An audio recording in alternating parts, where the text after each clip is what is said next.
So there's a lot of long, quiet thinking time in a lot of what I do, working on our homestead. And sometimes people might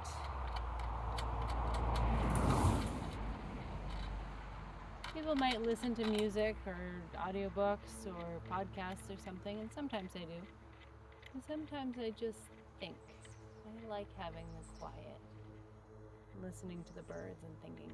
Today, as I was quietly puttering away here on this fence project, I was thinking about, I'm a teacher, many of my friends are teachers, the school year has started, and sometimes one of those get to know you games people play is Two Truths and a Lie, and I kind of like that one.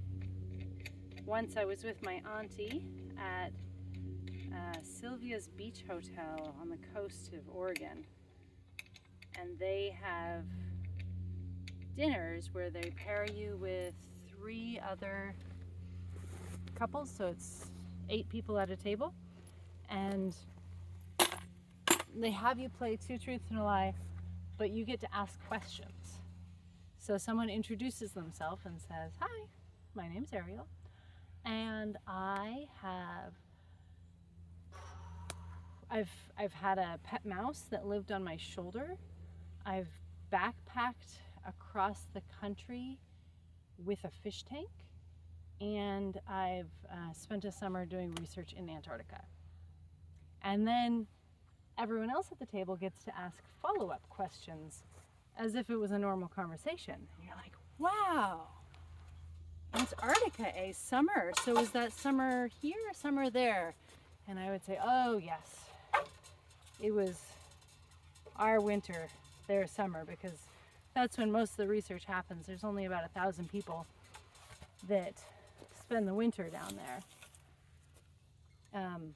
Most of the researchers, I think it's like 10,000 researchers in the spring and summer, and in the summer season, and only like 1,000, maybe it's more than that, the difference. Anyway, but it's a huge difference between summer and winter.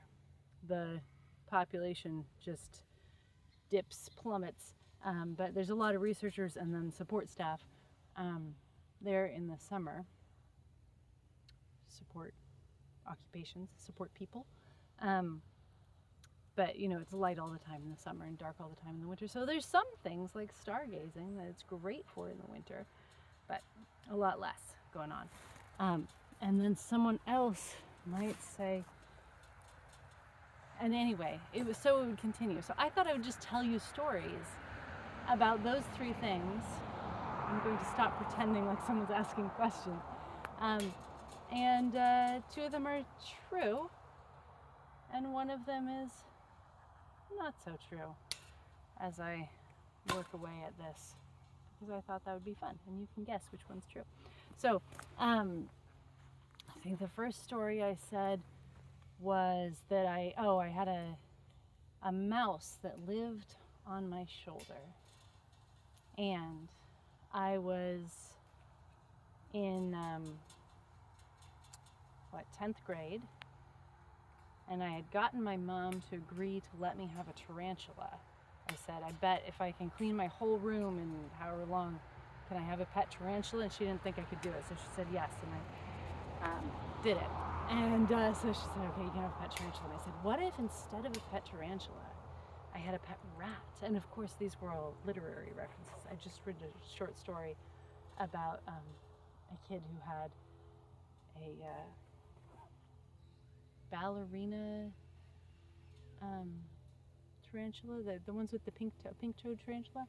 Anyway, and so I wanted a tarantula, and but then Stargirl reference wanted a pet rat, so she agreed to downgrade from tarantula to rat.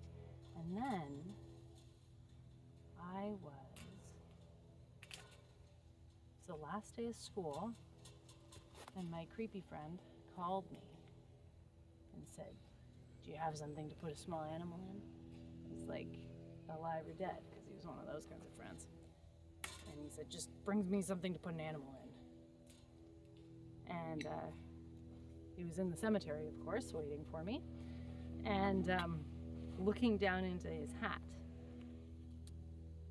And I was like, "Alive or dead?" He said, "Wouldn't tell me." And I got closer and I looked down into the bottom of the hat. There's this little brown thing. I was like, can't tell, not moving. And then it moved. It was indeed still alive, but pretty dirty. It had a rough while. And so I took her and put her in my purse, like you do, and then went to school, like you do. It was the last day of school, so not much was happening. And I had this mouse in my purse, and I think I told one of the staff members. And then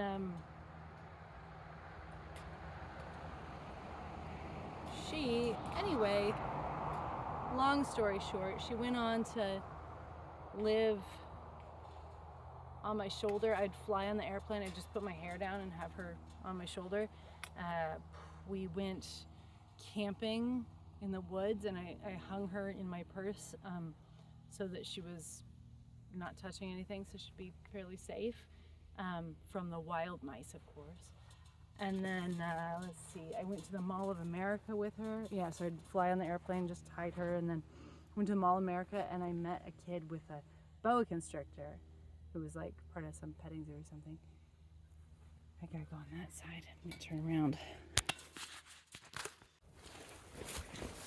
Okay, the kid's walking around the Mall of America, or standing around the Mall of America with a giant snake on his shoulders for some professional advertising sort of related reason.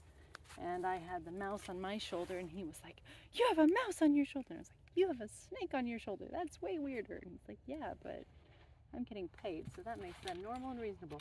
Anyway, she went on college tours with me, and the college tour guides would like go through the whole hour of showing us around and then be like, "Do you know you have a mouse on your shoulder?" And I'd go, "Ah, get it off of me!"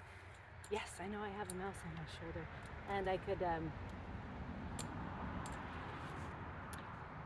she'd hold on to one finger like that and cling on, like she was not in danger of falling off. I took her to a wedding, didn't tell the bride, did tell the bride's brother. He thought it was hilarious.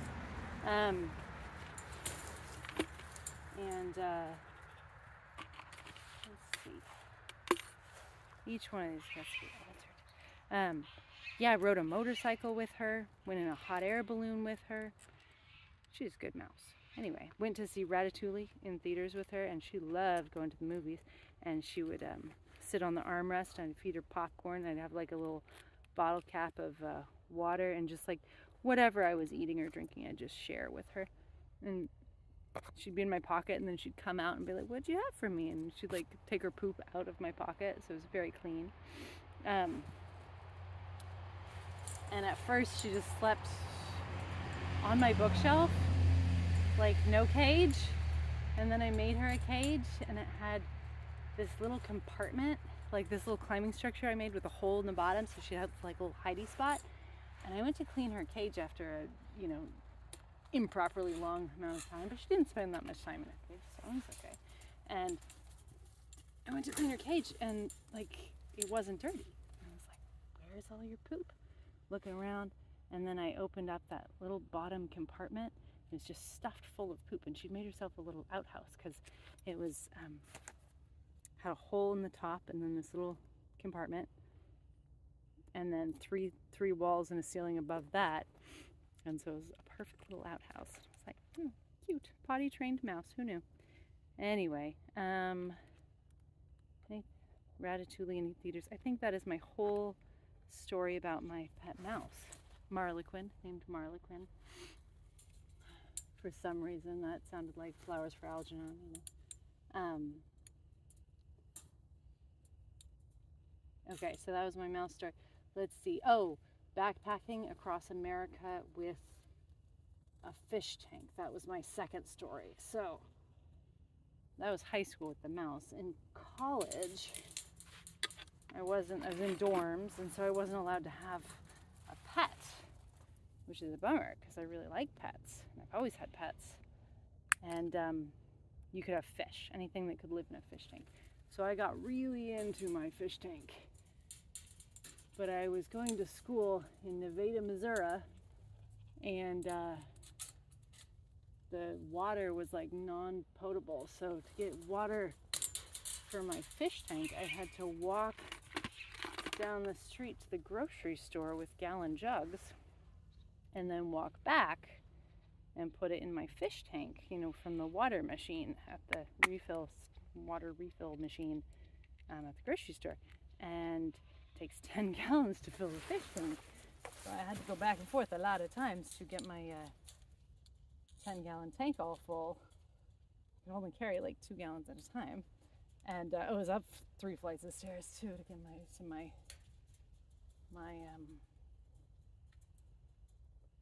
room. Oh, I put 3 in a row. That's really funny. Well, that one is real solid then. Okay, on to the next. Okay, so anyway, going back and forth, had these fish. Oh, there were snails, and the snails would do snail business behind the little fake log, and we would put on Vivaldi and watch them making snail love. Anyway, fish tank was great. I had some frogs in there and some snails in there and some corydoras and neon tetras, and I don't know, I had like some mollies and whatever. Walmart. That was the pet store in Nevada. But it was time to leave. Oh, and I learned in college, at women's college, that the best way to take your fish home for the various holidays and breaks, well, I'd send it with one of my friends, and you just put it in a bowl, and then you put a condom over the top for a nice stretchy lid. Seals on there. It's a rubber band and plastic wrap all in one. It's great. Everyone should store all their Tupperware with condoms as lids. But it was time to go home for the summer. I had to take my fish home.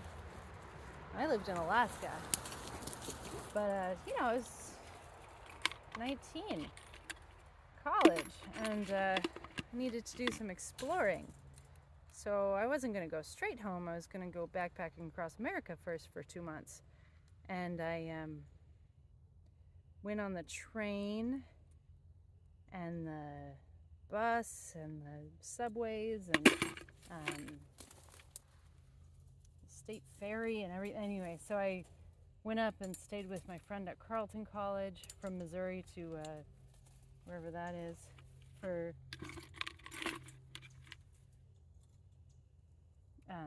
a week or something in her dorm with my fish, and then I put them back in my backpack. I had gotten like one of those with the spigot on it, the water jugs, and I took the spigot off and put a piece of yogurt plastic over it and sealed it all off, and I found a tiny water filter and a tiny water heater. It was like a 5-gallon jug, maybe last me like a 2-gallon jug, but it was just perfectly fit in my camping backpack. And so I put my fish in my backpack, and took the various transit trains and things up from Missouri to Minnesota. Stayed with my friend in her dorm, set up my fish tank, and then I took the Amtrak train across the country with my fish with my brother for like 2 nights on the train, and then stayed with another friend at their college, Eugene, I think, and my brother in Portland, and then I got on the Alaska State Ferry and spent a couple nights on the ferry going up to Alaska, and the whole thing took about 2 months, and all of my extended relatives, my aunts and uncles and cousins and everything, were all making bets on how many of my fish would survive this 2-month backpacking trip. Most of them had pretty low expectations, everyone assumed less than half. Most assumed they'd all die. There was allegedly money involved, but none of them died. And I figured if I kept 20 fish alive backpacking for 2 months, I should get the prize money. But never saw any prize money for that, if they really were making bets on me. One more.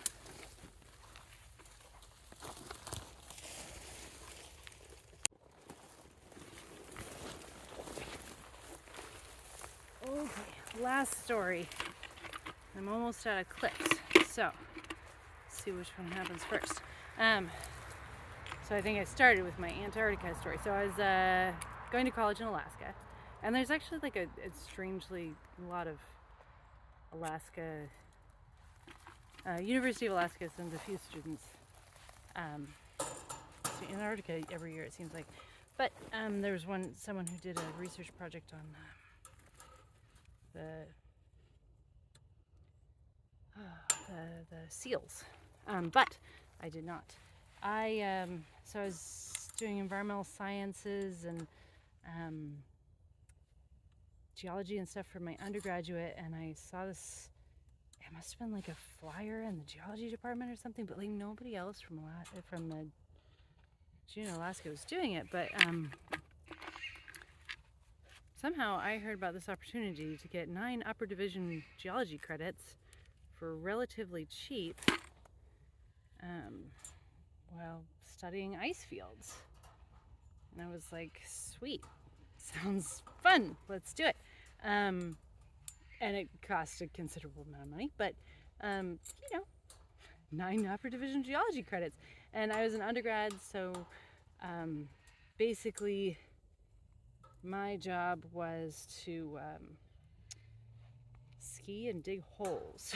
And there were researchers there from all over the world, and there was a team from Reed College, and there was this German guy, a couple German guys. There was a woman from China and a woman from, I don't remember where she was from. I was just guess.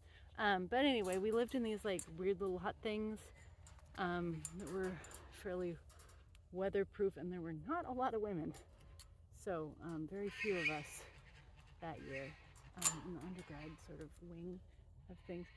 But what we were doing is studying climate change, and I mean studying lots of things, I suppose, but the big project was the layers of accumulation. And so every day we'd ski out to some GPS location and then dig these big pits where you just dig in the snow like 30 feet down or something, and you have to do big steps so you can get down to the bottom of this hole. So the top is quite big because it has to be big enough for all these steps, so you go like 3 feet down, make like a 3-foot cube, very Minecraft-esque. And then you need to go over and down and over and down, or like kind of spiral. Yeah. Anyway, so that you can climb back out of there. And then when you get to the bottom of your pit, it's where last year's snow accumulation or whatever, depending on what you're studying. But you dig down to where this as deep as you're going until the snow level changes from last year's accumulation or whatever, and then you take these density samples to like verify it. So you're taking like little core samples out of the wall of ice every foot all the way down, and weighing them all. It seems bizarre, but the snow that's been there longer gets significantly more dense, so you can from being crushed, so you can track how much snow has accumulated over time. Anyway, and so it's this long-going research study. There were also like photographers that were doing photography things, and they like would do little mini lectures in the evenings often, like the other researchers. I mean, I was an undergrad. I was doing grunt labor. I was not like thinking hard. But they do little, I was mostly digging in the snow, but they do different lectures in the evenings about whatever people's specialties were. Or sometimes, sorry, on to the next post. Sometimes we would have like a movie night, and watching Shackleton's adventures, the Adventures of Shackleton, while out there was pretty wild.